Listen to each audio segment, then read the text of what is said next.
cheerleading competition sa NCAA Season 98 mubalik na. Nibida sa NCAA Season 98 ang mga estudyanteng atleta sa basketball, volleyball, taekwondo, chess ug swimming. Apan karong Domingo, Abril 30, ang mga banggiitan nga cheerleaders nga sagad nakita sa sidelines mao na sab ang mubida. Ang NCAA cheerleading competition mo'y labing uwahi apan labing dako nga sporting event sa Season 98.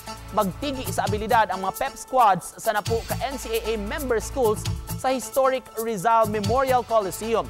Katapusang napahigayon kining maong kompetisyon niadtong 2019 sa wala pa ang pandemya kundi nagkampiyon ang Arellano University AU Chief Squad.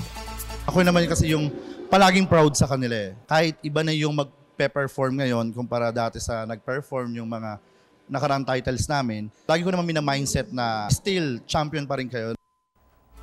Hatagan sab og pasidungog ang tanan nga ni kampiyon sa lain-lain nga events sa Season 98 tungod kay katapusang hirit na kini sa maong season at anganan ang exciting routine sa matag pep squad ug world-class performances sa kapuso artists. Busa ayaw palabya ang NCAA Season 98 cheerleading competition karong Domingo, Abril 30, alas 2 sa hapon sa GTV ug live via live stream sa NCAA Philippines ug GMA Sports Facebook ug YouTube pages.